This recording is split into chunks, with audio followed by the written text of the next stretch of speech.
there, hi there, ho there, how you doing? It's Colin Daniel here from riffninja.com, and I'm here to give you a little taste of my new Beginner's Blues DVD course, and also comes with a book. Just thought I'd mention that. Let's get started though, and I'll give you just a little hint of what's going to happen. Now, on an earlier lesson, I taught you this little slide riff.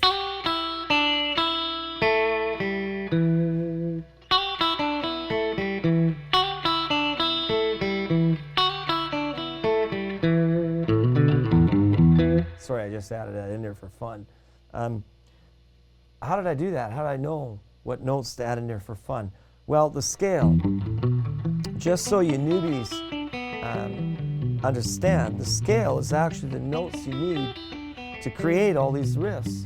This is probably the ultimate guitar scale, and it's also one of the easiest. Sounds great, and all I'm playing is open and then third fret, open and then second, open and then second, open and second, open and third fret, and open and third fret.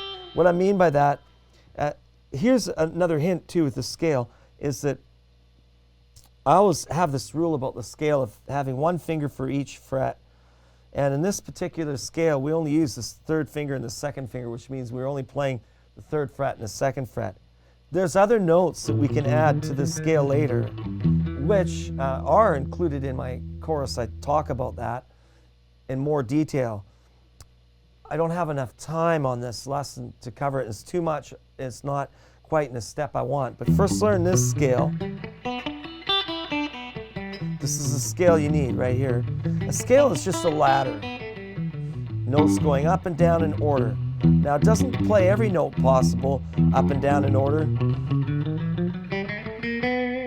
like that, but it is a scale, and it's a very, very, very popular scale that has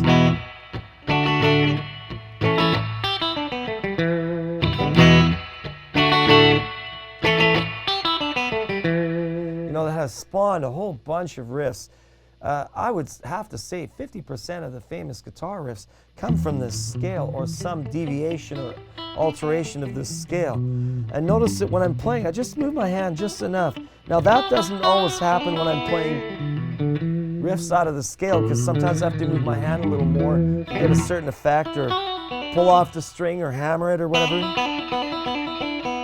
But I guarantee you that every one of these riffs that you hear me playing right now comes out of this scale, some form of this scale. And this is your basic skeletal outline, this E pentatonic minor scale.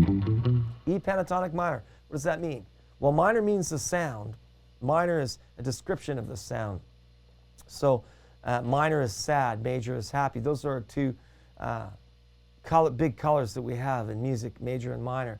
And most of the leads that we find in popular music today are based on a minor scale, some form of minor scale, and most of our melodies come from the minor pentatonic. Pentatonic meaning 5-note. 1, 2, 3, 4, 5 octave. 1, 2, 3, 4, 5 octave.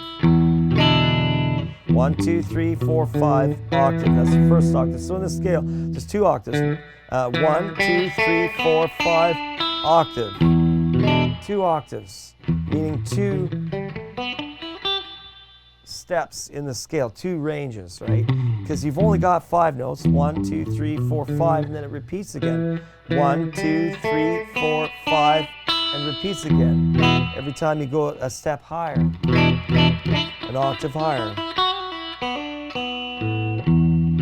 But this is the scale that a lot of riffs come from.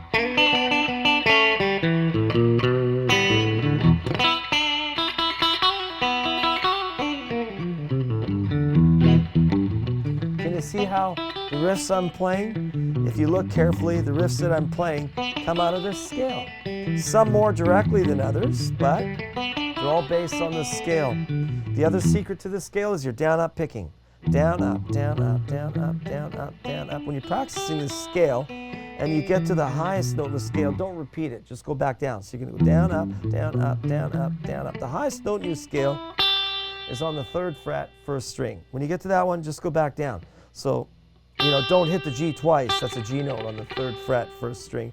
So it's like E, G, A, B, D, E, G, A, B, D, E, G, and then back down. And keep your right hand picking down, up, all the way through. So down, up, down, up, down, up, down, up, down, up. If you do it right, and you keep it down, up, all the way, your low E note, which is the open sixth string, should be a downstroke again. And you can practice this for hours. It's really, really, really good for the old hand coordination. Even if you're not very good at it, don't sweat it too much, because it'll improve things like your chord changes and your timing between your right and your left hand. And that's where this riff came from. Can you see that? You know, that riff that I mentioned to you at the beginning of this lesson.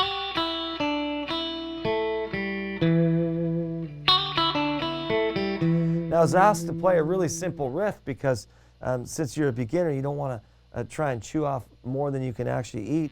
And you don't want to try and reach for something too difficult, but there are a lot of cool riffs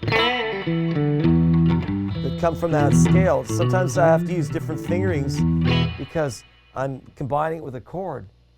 But trust me, all the good riffs, whether the artist or the writer knows it or not, come from a scale. And that goes for you too, even if you don't know it or not. So get on this scale. And you know what? If you like this and you learn something from it, you could learn a whole lot more from my course.